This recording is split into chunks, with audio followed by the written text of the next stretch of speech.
9 साला बच्चा माँ बाप की आंखों का तारा तो था ही, लेकिन दादा पोते की मोहब्बत बेमिसाल थी। बच्चे का बाप शहर से बाहर मजदूरी करता था और बच्चे को दादा ही संभालता था। फिर एक दिन उस छोटे से घराने पर कयामत टूट पड़ी। किसी ने बच्चे को कत्ल कर दिया था। मैं हूं पारस मसरूर और आप देख रहे हैं कोई देखे न देखे, शब्बीर तो देखेगा। शब्बीर ने एक दिन देखा कि गली के कोने पर 2 लड़के खुशगप्पियां कर रहे थे कि ऐसे में अचानक किसी बच्चे के रोने की आवाज़ आई। आवाज़ सुनते ही लड़के दौड़े और जब स्कूल की दीवार के पीछे पहुंचे तो एक भयानक और दिलखराश मंजर उनके सामने था। अबे कोई चीख रहा है। कौन चीख रहा है यार? इधर से आवाज़ आ रही है। चलो आओ देखते हैं चल के। अबे हाथ नहीं लगा इसको। शुएब है ये, इसको किसी ने मार दिया है। पुलिस को फोन लगा।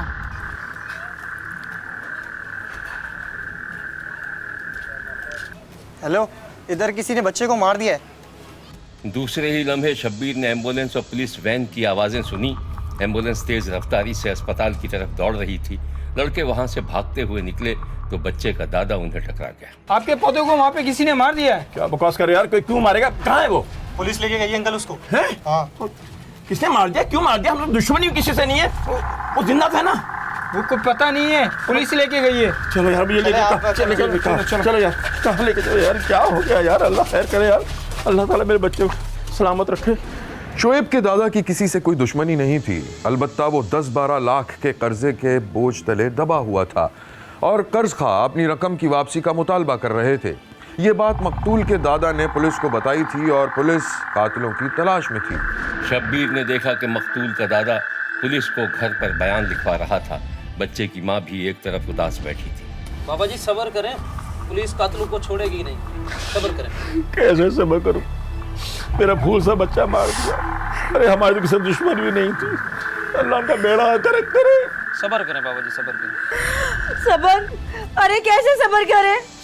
छोटा सा बच्चा था मेरा, 9 साल का सिर्फ। हिलता कूदता फिरता था, अपने दादा की आँख का तारा था मेरा बच्चा। मुझे मेरा बच्चा लाके दो, मुझे मेरा बच्चा लाके दो। बीबी जी सब्र करें, हम कातिलों को छोड़ेंगे नहीं। किसी पे शक है आपको? शक? अब्बा जी, वो कहीं वो तो नहीं जिनसे आपको झगड़ा हुआ था? हमारी तो कोई दुश्मनी भी नहीं थी ऐसी। अल्लाह उनका बेगरक करे जिन्होंने मेरे बच्चे को मारा है। अल्लाह तबाह करे उन्हें, अल्लाह उनका बेड़ा गर्क करे। दादा का सांस उखड़ने लगा। बाबा जी को पानी पिलाओ, मैंने रिपोर्ट लिख ली है और अब्बा जी इंशाल्लाह सब्र करें। अब्बा जी संभालिए खुद को। 9 साला बच्चे के कत्ल की गुत्थी उलझ कर रह गई। मेडिकल रिपोर्ट में बच्चे के साथ ज्यादती का भी कोई सबूत नहीं मिला। उधर बच्चे के माँ बाप सख्त परेशान थे। शब्बीर ने देखा कि बच्चे का बाप, माँ और दादा दादी उदास थे। बच्चे की माँ मुंह दुपट्टे से लपेटे हुए रो रही थी। बेटा एक बात तो बताओ, सब लोग आए अफसोस से देख लिए, मोहल्ले के लोग, पड़ोस के लोग, रिश्तेदार, वो नहीं आया।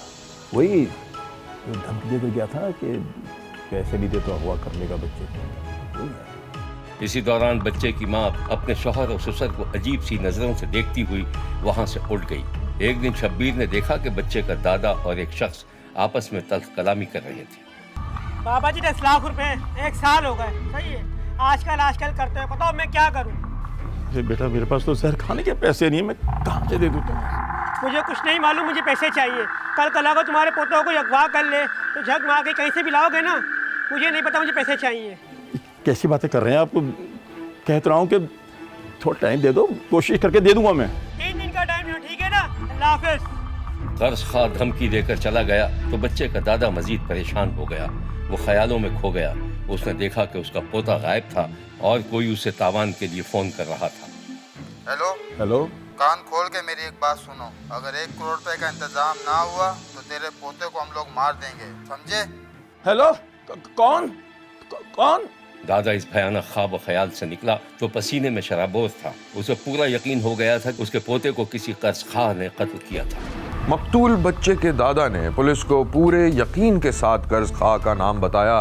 पुलिस ने कर्जखा से हर तरह की तफ्तीश कर ली, लेकिन उसे बेगुनाह पाकर छोड़ना पड़ा। पुलिस अब एक और रुख पर काम कर रही है। बाबा जी एक बात बताओ जी। कर्ज खा की धमकी के बाद फिर क्या सोचा है तुमने? क्या करोगे? वो मैंने सोचा था कि घर बेच के कर्ज अदा कर दूंगा। वो तो तुमने बेचा नहीं। बेटा फिर सोचा अगर घर बेच दिया तो रहेंगे कहाँ? बाबा जी एक बात बताओ, अगर कर्ज खां वाकई तुम्हारे पोते के कातिल निकलते हैं तो फिर क्या सलूक करोगे उनके साथ? अगर उन्होंने कर्ज माफ़ कर दिया तो मैं भी अल्लाह वास्ते अपने पोते का खून माफ़ कर दूंगा। वाह बड़े मियाँ वाह, बहुत अल्लाह वाले बुजुर्ग लगते हैं आप। जी करता है तुम्हें अभी गिरफ्तार कर लूं। कैसी बातें कर रहे हैं? मेरा पोता कत्ल हुआ, मुझे गिरफ्तार करेंगे आप? हाँ जी। क्यों? क्योंकि ये भयानक जुर्म तुमने किया है। कैसी बातें कर रहे हैं आप? मतलब है कि मैं आपकी शिकायत कर दूंगा, पेट ही तोड़ा दूंगा आपके में। ठीक है, जो करना है कर लेना, लेकिन असल बात यहीं पे बताओगे या फिर तुम्हें ले चलूं? सिर्फ 2 मिनट है तुम्हारे पास। वो तंग कर रहे थे मुझे, बहुत ज़्यादा धमकियाँ दे रहे थे, बस मुझे कुछ समझ भी नहीं आया, मैंने ये जुल्म कर दिया। क्या आपको मालूम है कि क्या हुआ होगा? मैं बताता हूं। दादाजी ने कर्जखाहों पर इल्जाम डालने के लिए खुद ही पोते को बेदर्दी से कत्ल कर दिया था और मंसूबा बनाया कि मुखालिफिन कत्ल केस में पकड़े जाएंगे, उनसे कर्ज माफ करवाने के बदले उन्हें माफ कर दिया जाएगा। किस कदर सफाक वाकया है ये। वो जो बच्चा जा रहा था उसमें दादा भी साथ था। उसमें हमें एकदम अलार्मिंग एक सिचुएशन थी कि वो दादा तो और ख़बरें बता रहा था और इसमें उसने कहा जी घर से बच्चा चीज़ लेने गया था और वापस नहीं आया, लेकिन जब तस्वीर में दादा साथ नज़र आ गया तो फिर हमने उसको बिठाया। ये बड़ा मुश्किल होता है जब आप मुद्दई को ही इंटेरोगेशन उसकी स्टार्ट करें, इन्वेस्टिगेशन में इन्वॉल्व करें, लेकिन अल्लाह ताला ने करम किया और तकरीबन 2:30-3 बजे के करीब उसने हमें फिर ब्रेक हो गया और उसने बताया कि जी काम मैंने ही किया है और इसकी वजह ये थी कि मैंने 4-5 लोगों के जो थे वो कर्ज देने थे और मैंने ये सोचा कि अगर मैं इसको कत्ल कर दूँ इस तरह और तमाम इलाके की हमदर्दी और एजेंसीज़ की हमदर्दी मेरे साथ हो जाएंगी और फिर मैं जिस पे इल्ज़ाम लगाऊंगा वो फिर पैसे देगा मुझे और इससे या ना सिर्फ मैं अपना जो कर्ज़ है वो सेटल कर लूँगा बल्कि इससे मज़ीद भी मैं कमाई कर सकता हूँ। बस वो अरेस्ट हो गया हुआ है, अब मज़ीद तफ्तीश जारी है। अभी तक यही उसके आए हैं, अकेला ही वो इन्वॉल्व था इसमें और पहले उसने उसको बच्चे को चीज़ लेने के बहाने लेकर गया और पहले उसके सर में डंडे मारे और डंडे मारने के बाद फिर छुरी भी घर से ही लेकर गया हुआ था जिससे उसने उसका पेट चाक किया और फिर मेक श्योर किया कि उसकी डेथ हो। शब्बीर ने इस घिनौने जुर्म की शदीद मजम्मत की है और बच्चे के कातिल को इबरतनाक सज़ा देने का मुतालबा किया है। देखते रहिए, क्योंकि कोई देखे न देखे शब्बीर तो देखेगा। यहां लेते हैं एक छोटा सा ब्रेक। कहीं जाइएगा नहीं, हमारे साथ रहिएगा, क्योंकि कोई देखे न देखे शब्बीर तो देखेगा।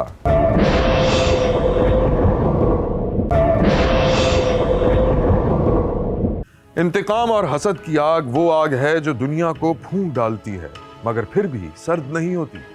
कराची के इलाके कायदाबाद में पेश आया एक ऐसा दिलसोज वाकया जिसे देखकर शब्बीर की आंखें भर आईं। मैं हूं पारस मसरूर और आप देख रहे हैं कोई देखे न देखे शब्बीर तो देखेगा। यह है 3 साला नन्ही कुलसूम जो अपनी सगी चच्ची सकीना के हसद का निशाना बन गई। एक हंसती खेलती नन्ही मासूम परी जिसकी कलकारियां अब कभी नहीं गूंजेंगी, जो अब इस जालिम समाज से दूर, बहुत दूर शहर खामोशा में जा बसी है। शब्बीर ने यह जानने की कोशिश की है कि आखिर नन्ही कुलसूम का क्या कसूर था कि उसे इस बेदर्दी से अबदी नींद सुला दिया गया। कासिम एक रिक्शा ड्राइवर था और अपने छोटे भाई के साथ ही एक ही घर में रहता था। दोनों भाई शादीशुदा थे। छोटे भाई के 2 बच्चे थे जो माजूर थे, जबकि कासिम की एक 3 साला बेटी कुलसूम थी। वो कुलसूम को बहुत प्यार करते थे और यही बात सकीना को खलती थी।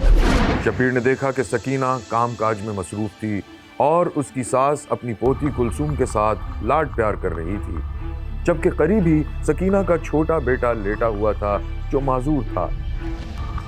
दादी दादी, कितनी प्यारी है, बिल्कुल भी तंग नहीं करती। दादी मेरे साथ खेलने वाला कोई नहीं है, आप मेरे साथ खेले ना। अरे मेरी बच्ची को मैं इतने ढेर सारे खिलौने ला के दूंगी, उन्हीं से तुम खेलना माशाल्लाह से। ठीक है दादी, मुझे चीज़ लेनी है। अच्छा ये पैसे लो और सामने वाले अंकल से चीज़ लेके ना सीधी घर आ जाओ मेरा बेटा। जल्दी से जाओ मेरा बच्चा। कुलसूम पैसे लेकर चली गई और सकीना जो दादी पोती का प्यार देखकर कुड़ रही थी, सास के साथ तू तकरार करने लगी। अम्मा, क्या मेरे बच्चे आपकी औलाद नहीं? उनको मैं कहीं बाहर से उठा के लाई थी क्या? क्या हो गया बहू, कैसी बेकी बेकी बातें कर रही हो? तबीयत तो ठीक है तुम्हारी? मेरी तबीयत तो बिल्कुल ठीक है अम्मा, मगर मुझे आपकी तबीयत ठीक नहीं लग रही। अरे बहू, क्यों ऐसी जली कटी बातें कर रही हो तुम? कोई जली कटी बातें नहीं कर रही मैं अम्मा, सब नजर आता है मुझे। इस घर में कोई भी मेरे बच्चों को प्यार नहीं करता, क्योंकि वो माजूर है ना, सिर्फ इसलिए। अरे बहू, क्यों पागल हो रही हो? क्यों प्यार नहीं करते? हमारा खून है, हम प्यार नहीं करेंगे? नहीं अम्मा, मेरे बच्चे बेचारे तो सारा दिन एक जगह पड़े रहते हैं, कोई उनको देखना गवारा नहीं करता। सारा प्यार, सारी मोहब्बत तो उस कुलसूम पर लुटा दी जाती है। अरे बस रहने दे, मेरे मुंह मत लग। पता नहीं क्या हो गया है, इतनी मासूम सी बच्ची से हसद करने लगी है। कौन कान भर रहा है तुम्हारे? मुझे कोई नहीं सिखाता अम्मा, मैं पागल और अंधी नहीं हूँ, बेवकूफ नहीं हूँ, सब नजर आता है मुझे और सब समझ भी आता है। पता नहीं क्या हो गया इसको, इतनी जली कटी बातें करने लगी है। सकीना पैर पटकती हुई वहां से चली गई और सास अपने माजूर पोते के पास आकर बैठ गई और उसे प्यार करने लगी। सकीना के दिल में नफरत की आग रोज बरोज बढ़ती जा रही थी और सकीना चाहती थी कि किसी तरह कुलसूम को रास्ते से हटा दिया जाए, मगर कैसे? यही वो सवाल था जो सकीना को दिन रात परेशान किए रखता था। और फिर एक दिन सकीना के जहन में एक ऐसे मंसूबे ने दस्तक दी जो दिल को दहला देने के लिए काफी था। शब्बीर ने देखा कि सकीना ने अपने भाई नादिर को भी अपना राजदार बना लिया था।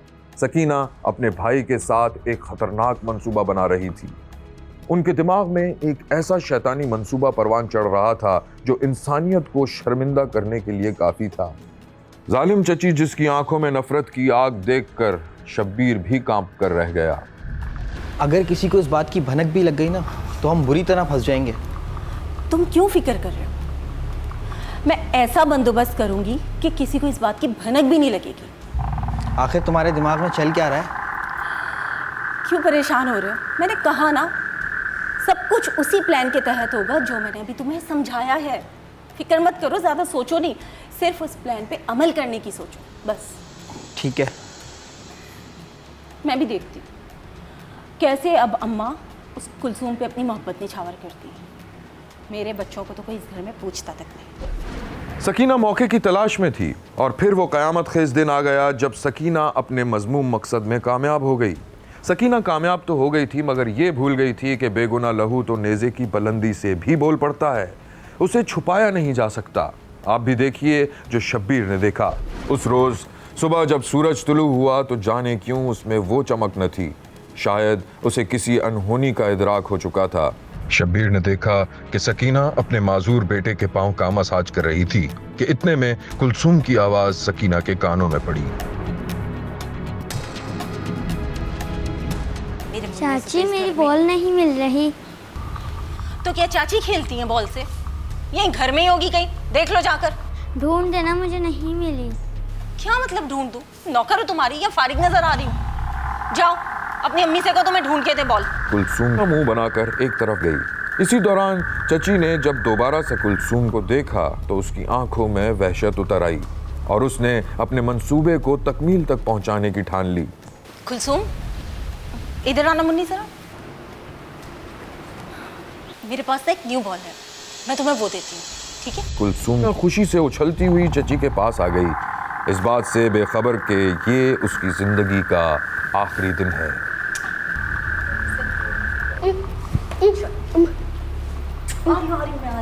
चलो तो अंदर चलो, मैं दे रही हूँ, जाओ तो सही। सकीना अपनी भतीजी कुलसूम को लेकर कमरे में चली गई और दरवाजा बंद कर लिया।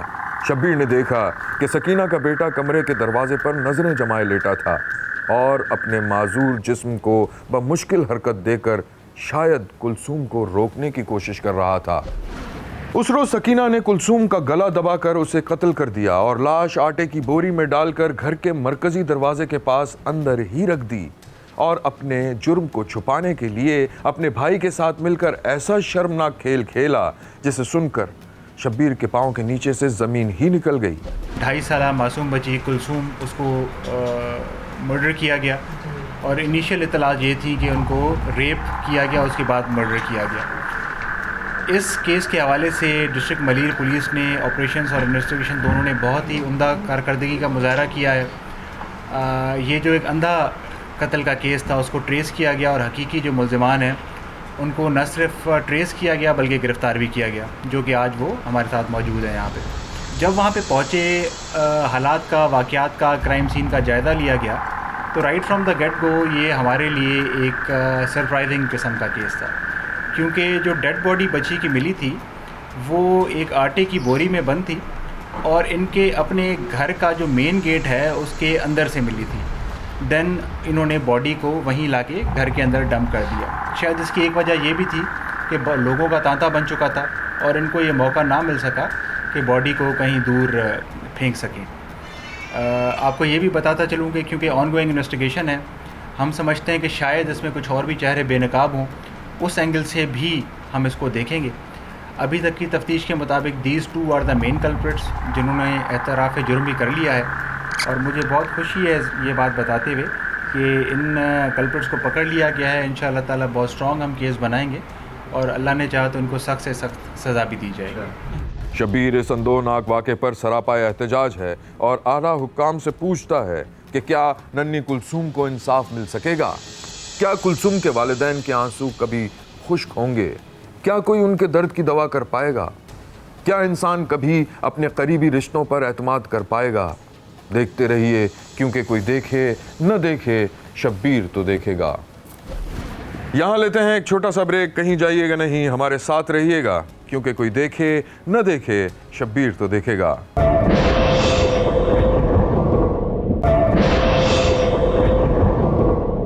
बाज़ औक़ात इंसान की ज़िंदगी में ऐसे वाक़यात रूनुमा हो जाते हैं जिनका तसव्वुर भी नहीं किया जा सकता। अच्छी खासी ज़िंदगी में हलचल पैदा हो जाती है और ज़िंदगी किसी और डगर पर चलना शुरू कर देती है। फिरोज़वाला में एक लड़की किराए के मकान के कागजात लेकर थाने क्या पहुंची, उसकी ज़िंदगी ही बदल गई। मैं हूं पारस मसरूर और आप देख रहे हैं कोई देखे न देखे शब्बीर तो देखेगा। शब्बीर ने देखा कि एक नौजवान लड़की तहरीम अपनी मां के हमराह सिमटी सिमटाई थाने में दाखिल हुई तो अहलकार ने नज़र उठाकर देखा। जी अस्सलाम वालेकुम। वालेकुम सलाम। जी बीबी जी, क्या खिदमत कर सकता हूँ मैं आपकी? सर ये हमारा एग्रीमेंट है। अच्छा अच्छा, ठीक है। और आईडी कार्ड? हाँ ठीक है, लगा हुआ है। ओके सर जी, फिर हम चलते हैं। हाँ ठीक है। ये आपकी वालदा है? जी बेटा। अरे अम्मा, आप तो अपना मकान बना लें, कब तक आप किराए पे रहेंगी? अरे बेटा दुआ करो, आजकल कितना मुश्किल है अपना घर बनाना। हाँ अल्लाह बेहतर करेगा। अच्छा आप एक काम करें, मेरा कार्ड रख लें, जब भी कोई आपको मसला हो तो आप बिला झिझक मुझे कॉल कर सकती हैं। बहुत शुक्रिया। ओके सर, खुश रहो। अल्लाह। वो दोनों कमरे से निकलने लगी तो अहलकार मुबैना तौर पर तहरीम को तजस्सुस भरी नज़रों से देख रहा था। हमजा नामी अहलकार शादीशुदा था, लेकिन तहरीम उसके दिल में उतर गई थी और वो तहरीम से मिलने के बहाने ढूंढने लगा।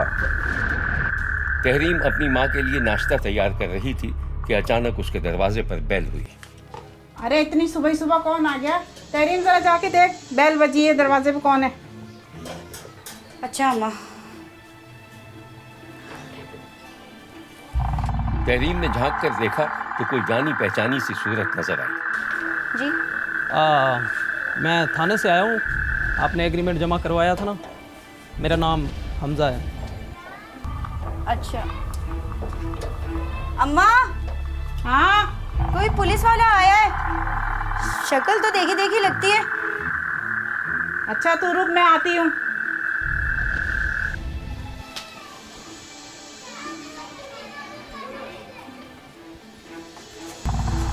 जी कौन है, किससे मिलना? वो मैं थाने से आया हूँ, आपने एग्रीमेंट जमा करवाया था ना, मेरा नाम हमजा है।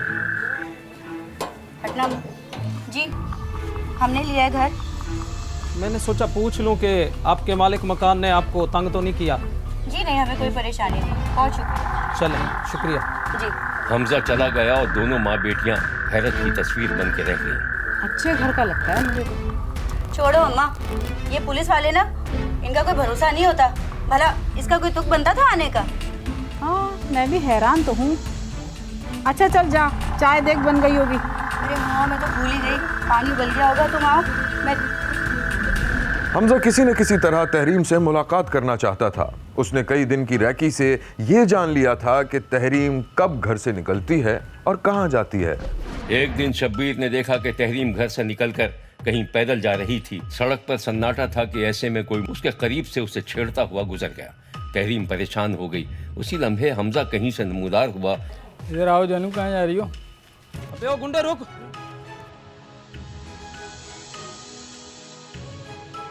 आपको कोई नुकसान तो नहीं पहुंचाया इस गुंडे ने? आप वही है ना तहरीम? जी जी, मैं वही तहरीम हूँ। तो थाने में हुई थी ना आपसे मुलाकात। जी जी, दरअसल इस इलाके में मेरी ड्यूटी है और इस इलाके में आजकल गुंडागर्दी बहुत ज़्यादा हो रही है।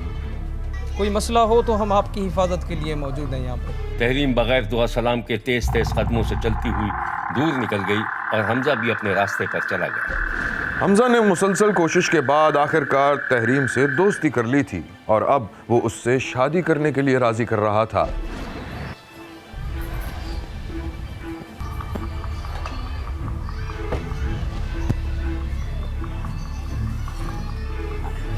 अम्मा,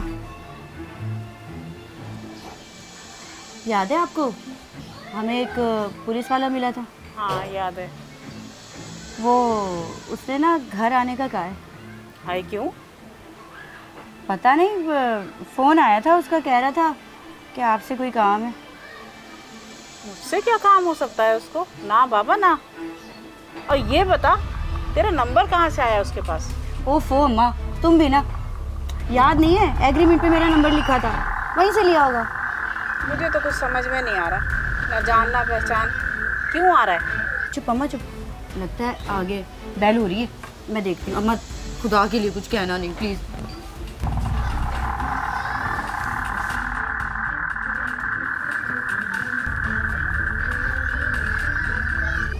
आज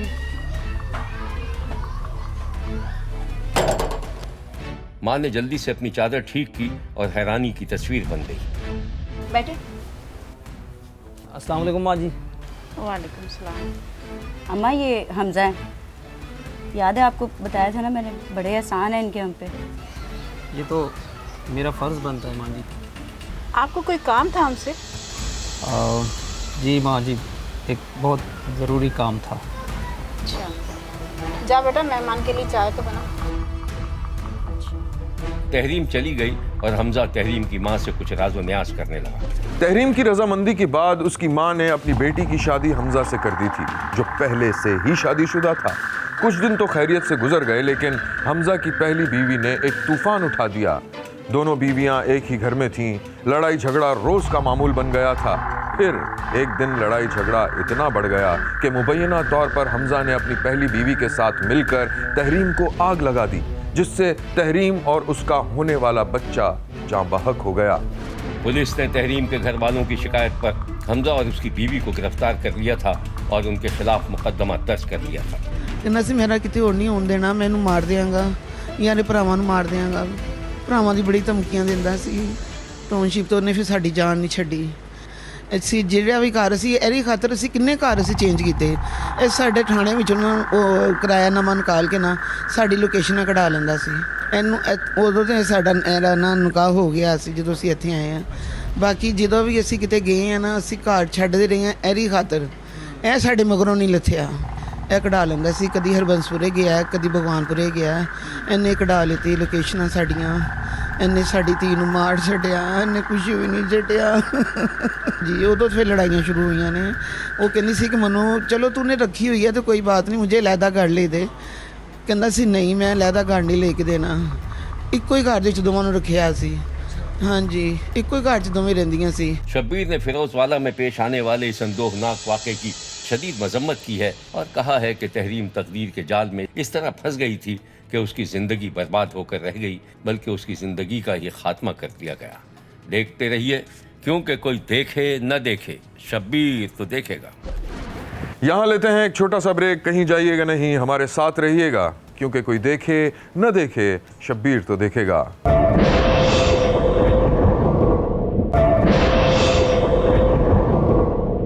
ये नॉर्थ कराची के एक इलाके की तस्वीर है। आप देख सकते हैं कि शाम का वक्त है। एक बुर्का पोश खातून अपने बेटे के साथ लबे सड़क खड़ी है, शायद किसी सवारी का इंतजार कर रही है। अब जरा ये देखिए, ये एक मोटरसाइकिल आई। ये साहब बड़े इत्मीनान से टहलते हुए माँ बेटे के पास आए, औरत को असलहा दिखाया। औरत खौफजदा हो गई। उसने अपना मोबाइल उन साहब के हवाले कर दिया और ये अपनी मोटरसाइकिल पर बैठकर बड़े इत्मीनान से रवाना हो गए।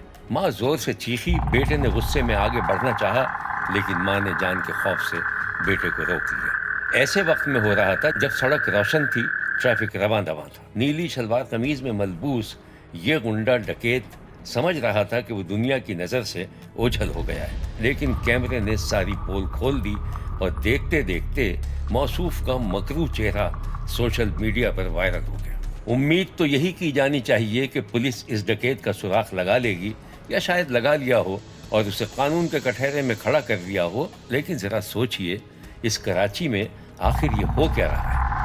कोई दिन नहीं जाता कि इस किस्म के वाक़यात पेश ना आते हों। कभी सुनसान गलियों में कोई गुंडा किसी औरत को छेड़ता हुआ वायरल हो रहा है, और कभी चोर डाकू रंगे हाथों पकड़े जा रहे हैं और आवाम से पिट भी रहे हैं। शब्बीर का सवाल है कि कराची में इस बढ़ती हुई लाकानूनियत का कोई इलाज है? इस शहर का कोई वाली वारिस है?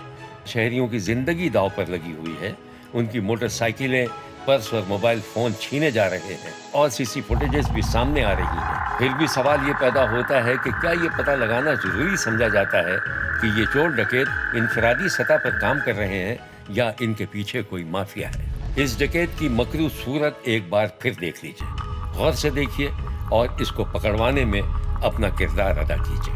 देखते रहिए, क्योंकि कोई देखे न देखे, शब्बीर तो देखेगा। पुलिस का दावा है कि तहसील ठुल के नवाही गांव सिद्दीक आराई में एक नौजवान ने दूसरे कबीले की एक लड़की को भगाकर हैदराबाद में शादी कर ली, जिसके बाद लड़की के वरसा ने मुबैना तौर पर असलहा के जोर पर लड़के के गांव के घर नजर आतिश कर दिए। पुलिस ने मुकदमा दर्ज कर लिया। पुलिस ने यह भी दावा किया है कि कुछ मुल्जिमान गिरफ्तार भी कर लिए गए। दावा किया जाता है कि लड़की के रिश्तेदारों ने मुबैना तौर पर लड़के वालों के 100 घर जला दिए थे। ठीक है, अब शायद कितना आया हो? सरदार गाजी खाने को यो किथे आ? ठुल साइड तो जिलो केड़ो आ? जेकाबाद। कैसा शादी कई आ? मोहम्मद हसन केरा पाण? हाँ, तव्हांजो नालो छा आहे? धी कंहिंजी? ज़ातियो केरा? तव्हांखे छा पंहिंजी पसंदि जो करिणो कयो आहे या अॻुवा थी आई? हाँ, अॻुवा कुझु कोन थी, पंहिंजी पसंदि भरणो कंदे? किथे कयो अथई पसंदि जो पढ़णो?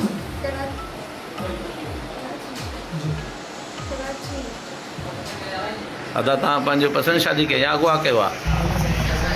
पसंदि जो करिणो कयो आहे। तव्हां राज़ी आहियो न शादीअ में? ठीकु आहे। सवाल ये पैदा होता है कि जब लड़की ने खुद अदालत में खड़े होकर बयान दे दिया कि वो अपनी मर्जी से गई थी, उसके बावजूद भी ये बदमाशी और गुंडागर्दी क्यों की गई? डिस्ट्रिक्ट जैकबाबाद में चन्ना और बुरडो बरादरी में एक वाक़या पेश आया है, उसकी डिटेल्स मैं आपसे शेयर करना चाहूँगा। बेसिकली 5 मई को एक लड़की सिदरा जिसकी कंप्लेन की जाती है कि उसको मोहम्मद हसन बुरडो और कुछ लोग उसको अगवा करके ले गए हैं, जिसकी फ़ौरन FIR थाने में की जाती है और इसकी इन्वेस्टिगेशन स्टार्ट की जाती है। तो नेक्स्ट डे वो लड़का और लड़की कराची में फ्री विल के साथ अपनी शादी करते हैं और एक वीडियो सोशल मीडिया पर डालते हैं कि उन्होंने अपनी मर्ज़ी से शादी की है। जो वीडियो वायरल होने के बाद चन्ना बरादरी के कुछ लोग जो हैं वो मुश्तैल हो जाते हैं और कानून को अपने हाथ में लेकर बुरडो बरादरी का जो मोहम्मद सदीक आराई गाँव है वहाँ पर जाते हैं और कुछ घरों को नज़र आतिश करने की कोशिश करते हैं। जैसे पुलिस को रिपोर्ट मिलती है, पुलिस फ़ौरन मौके पर पहुंचती है और लॉ एंड ऑर्डर को कंट्रोल करती है और लोगों को वहाँ से मुंतशिर करती है और मज़ीद जो नुकसान हो रहा था उससे उसको कंट्रोल करने के बाद मौके से 2 लोगों को गिरफ्तार किया जाता है।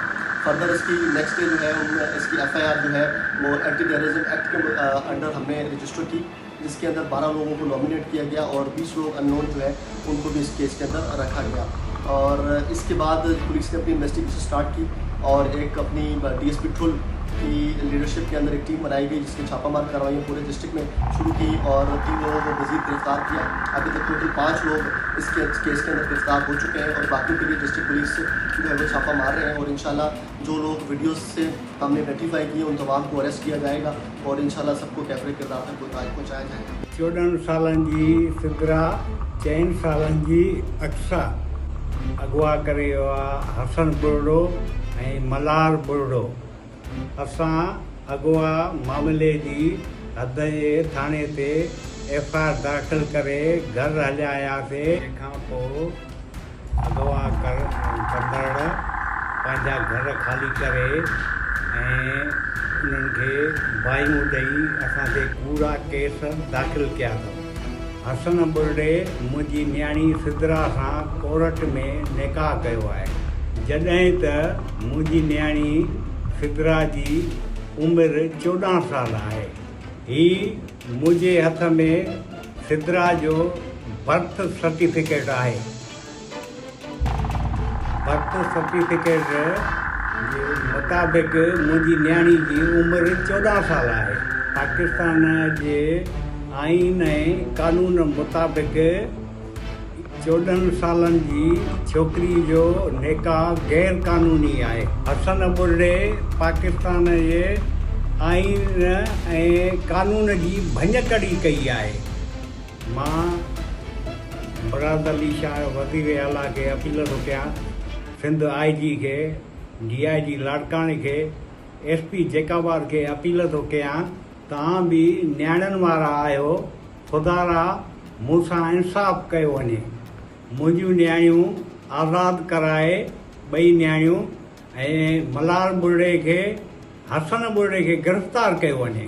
शब्बीर ने नाम निहाद गैरत के नाम पर कभी कारोकारी और कभी कत्लो गारत गरी के बढ़ते हुए वाक़यात पर तशवीश और मजम्मत का इजहार किया है। यहाँ हमारे प्रोग्राम का वक्त ख़त्म हुआ। अगले हफ्ते नई कहानियों के साथ फिर हाजिर होंगे इसी वक्त सिर्फ एक्सप्रेस न्यूज़ पर। देखना मत भूलिएगा, क्योंकि कोई देखे न देखे शब्बीर तो देखेगा। अगर आप भी अपने इर्द गिर्द होने वाले किसी भी गैर मामूली वाक़े से शब्बीर को आगाह करना चाहते हैं तो हमें व्हाट्सएप करें या अपनी वीडियो शेयर करें। शब्बीर 0324 742224 या हमें खत लिखें। शब्बीर तो देखेगा। Express news 5 expressway of Korangi road, Karachi. आपकी इत्तला एक अहम कहानी बन सकती है।